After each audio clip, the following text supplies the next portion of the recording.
por el Grupo Parlamentario Plurinacional Sumar, tiene la palabra la señora Lois González, también por un tiempo de 12 minutos.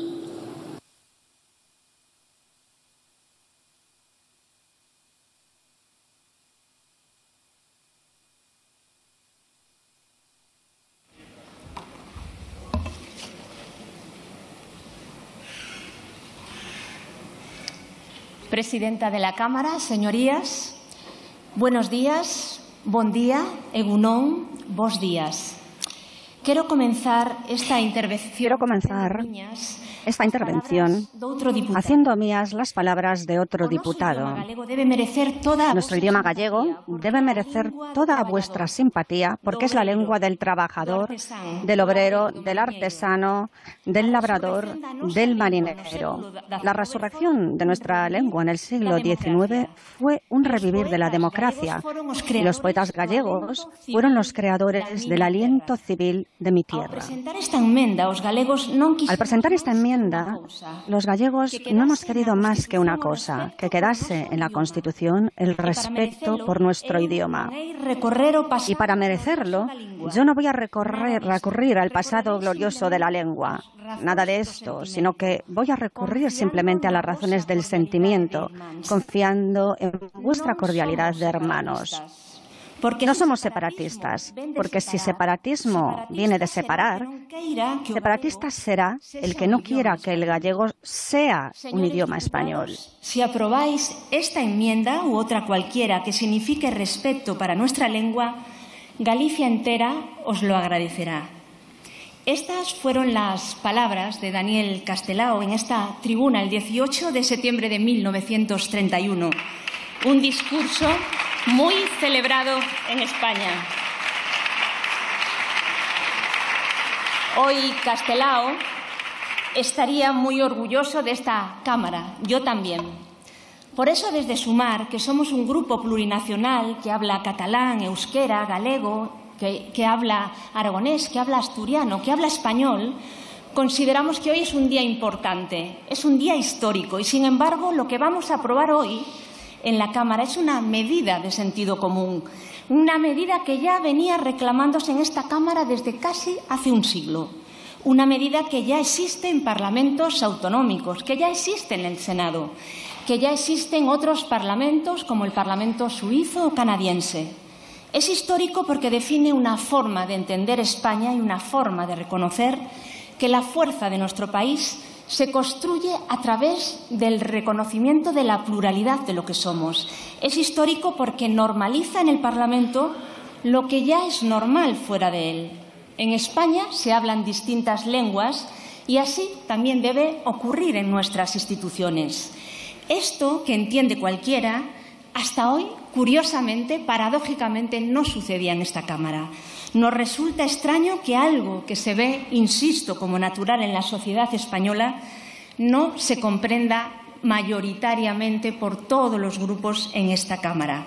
Celebramos que desde hoy hablamos galego, euskera, catalán y español con la misma normalidad con la que en el conjunto de nuestro país conviven estas lenguas. Desde Sumar defendemos esta medida porque creemos que la normalización de la diversidad de las lenguas en España es un motivo de orgullo, es una fuente de riqueza cultural, social y democrática.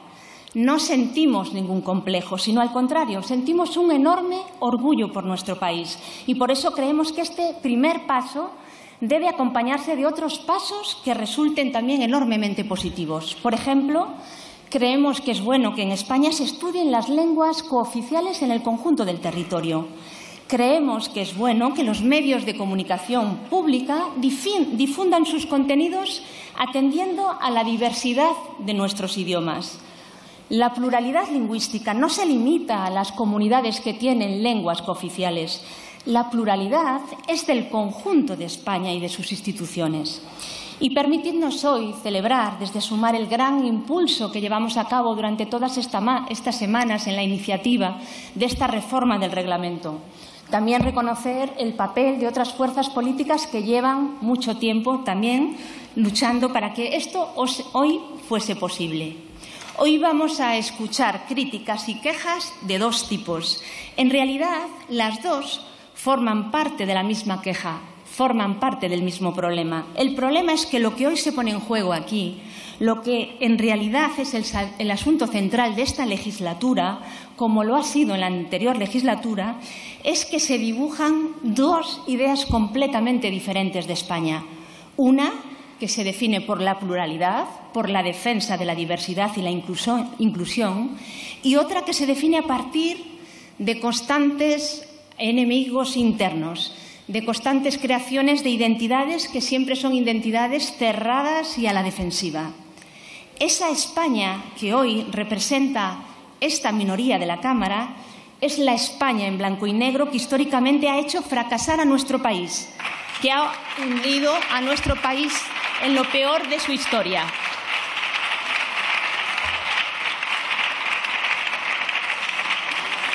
Lo decimos con toda claridad. Defendemos la idea abierta, inclusiva, la que atiende al conjunto y a la diversidad. Esa idea que se ha ido abriendo camino, la que tiene futuro y la que define mejor nuestra historia. Es paradójico que la minoría de esta Cámara se nombre a sí misma constitucionalista, cuando es precisamente ese tipo de acciones que hoy vamos a aprobar aquí lo mejor de nuestro proyecto constitucional. Se llaman constitucionalistas quienes han intentado derogar la ley del divorcio, quienes han votado en contra del matrimonio entre personas del mismo sexo, la eutanasia, la ley trans y la reforma laboral, nada menos. Se llaman constitucionalistas los que se niegan a cumplir la Constitución en materia de memoria democrática o se declaran en rebeldía entre la primera ley de vivienda de nuestro país. ¿Pero qué constitucionalismo es ese? En Sumar sabemos que el avance de la pluralidad territorial supone una condición de posibilidad de los avances sociales. Van de la mano, avances territoriales y avances sociales. Pero a mayores de las ideas que hay a través de los argumentos pseudo-constitucionalistas de las fuerzas conservadoras, no deberíamos olvidar hoy que también tenemos que rebatir todos los argumentos. Voy a intentar repasarlos todos. Uno de ellos es la idea del castellano como lengua de entendimiento. Esta es una idea funcionalista del lenguaje. Pone a las lenguas a competir. Es posible que un diputado vasco y una diputada galega o catalana hablen en castellano, hablen en el idioma que comparten. Pero esta no es la única posibilidad, no es la única de las opciones. Está la posibilidad de que haya una diputada galega que hable catalán. Está la posibilidad de que haya una diputada o un diputado catalán que entienda euskera, aunque no lo pueda hablar. O existe la posibilidad de que alguien use una lengua en un contexto informal o de trabajo, pero en el púlpito, donde les recuerdo, no solamente hablamos a quienes aquí estamos representados, sino que hablamos al conjunto del país, quieren hacerlo en otra lengua. Y es posible también que en ocasiones lo haga también en castellano, desde aquí o desde ese escaño. Hay muchas posibilidades. Porque lo importante, lo que ustedes parecen no entender es que las lenguas, como los derechos, no compiten entre sí. Que la posibilidad de hablar de una lengua no niega a las otras. Es un mal argumento también recurrir al tema de los costes, el coste de la traducción simultánea. Nos referimos a una gota de agua en el océano de los presupuestos, lo que de por sí invalida el argumento. Otra de las críticas que está en esta medida, que solo esta medida supuestamente importa solamente a los partidos nacionalistas o independentistas. Pero eso no es cierto. No lo es en nuestro propio grupo parlamentario de Sumar, donde muchas de nosotras intervenimos en varias lenguas. La pluralidad de nuestras lenguas vive en el conjunto de los partidos de esta sala, también en los que se oponen a esta medida. Porque yo les garantizo que antes de que acabe esta legislatura, cuando el ruido deje paso al trabajo parlamentario, habrá diputados vascos que hablarán en euskera con diputados vascos de otras fuerzas políticas, diputados vascos del PP que hablarán en vasco con otros diputados o diputadas de otras fuerzas políticas, o en catalán o en galego. El aún hoy candidato a la presidencia del Gobierno, el señor Feijóo, interviene en galego en el Parlamento de Galicia. ¿Por qué ustedes manipulan? ¿Por qué ustedes mienten sobre una realidad que está más que normalizada? Pues yo le voy a decir por qué ustedes mienten y manipulan. Porque son una minoría que no es capaz de representar a la España real. una minoría que se ha encerrado tanto que ahora solo le queda la casilla desesperada, le quedan los aspavientos, le quedan las llamadas a rebeliones nacionales, le quedan las llamadas a las rebeliones reaccionarias. Señores del Partido Popular, la rebelión nacional la hicimos el pasado 23 de julio. Fue una rebelión ejemplar, fue una rebelión democrática, fue una rebelión cívica, fue una rebelión sin incidentes y a pesar de sus intentos de cuestionar las instituciones del Estado. Esa es la rebelión de nuestro país, señor Feijóo, la que se ha expresado de forma meridiana en las urnas y ante ella lo que están demostrando es una enorme irresponsabilidad. España no tiene la culpa de sus problemas internos. No está inquieta por si manda usted, señor Feijóo, o el señor Aznar. Al señor Aznar ya le hemos echado felizmente hace 20 años y a usted le queda muy poco tiempo. Dejen de intentar desestabilizar el país. Asuman las derrotas y escuchen las mayorías nacidas del 23 de julio, porque de esto va esta votación. Esta iniciativa es el resultado de las mayorías nacidas tras las últimas elecciones generales. Esto es lo que tenemos que escuchar, las mayorías del 23 de julio. ¿Y qué nos han dicho esas mayorías en los resultados electorales? Nos han dicho que España quiere un gobierno progresista que avance en la agenda social y en la territorial. Eso es a lo que ustedes le da terror, le da pánico. La fuerza de un gobierno que siga resolviendo los problemas del país. La fuerza de un gobierno que reduzca la jornada laboral y amplíe el salario mínimo. La fuerza de un gobierno que siga avanzando en la senda de la igualdad, del feminismo y la conquista de los derechos para las mujeres. Que siga construyendo alternativas para los jóvenes contra la precariedad y la temporalidad del empleo. La fuerza de un gobierno que ponga todas sus herramientas al frente de la crisis climática. Esa crisis que sus gobiernos negacionistas en Valencia, en Andalucía, en Extremadura, lo niegan. La fuerza de un gobierno que luche contra la inflación, especialmente la cesta de la compra, que llevan ustedes 2 meses diciendo que han ganado las elecciones y han pronunciado más la palabra rebelión que la palabra aceite. ¿A ustedes el precio del aceite no les preocupa? ¿Por qué no quieren hablar de eso? ¿Qué propuesta tienen para eso? ¿Qué propuesta nos va a presentar el señor Feijóo en la investidura derrotada que va a traernos en unos días?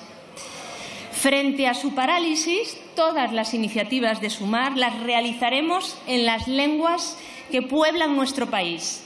Y lo haremos así, con tranquilidad, con sosiego, con diálogo e inteligencia, pero sin detenernos. Porque ese es el mandato del 23 de julio, porque esta es la mayoría que ha salido de las urnas y esta es la fuerza con la que vamos a gobernar. Voy acabando. Como decía al principio, hoy es un día importante para la democracia y para nuestro país. Hoy hacemos realidad los sueños de millones de personas que pueden escuchar sus idiomas, sus lenguas propias en sus instituciones. Y hoy es un día histórico porque van a haber reconocido sus derechos. Señorías, concluyo recordando a un maravilloso escritor en lengua castellana y gallega que se llama Álvaro Cunqueiro, que hace más de 40 años reclamaba 1000 primaveras máis para a lingua galega. Estoy segura de que Cunqueiro estaría encantado de clamar por 1000 primaveras máis para todas as linguas do noso país, por 1000 primaveras más para todas las lenguas de nuestro país, 1000 primaveras más para el entendimiento y la convivencia.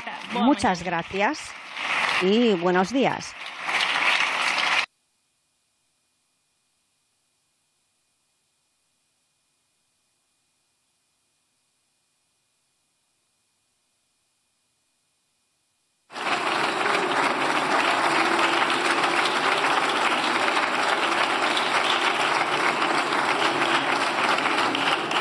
Muchas gracias, señora Lois.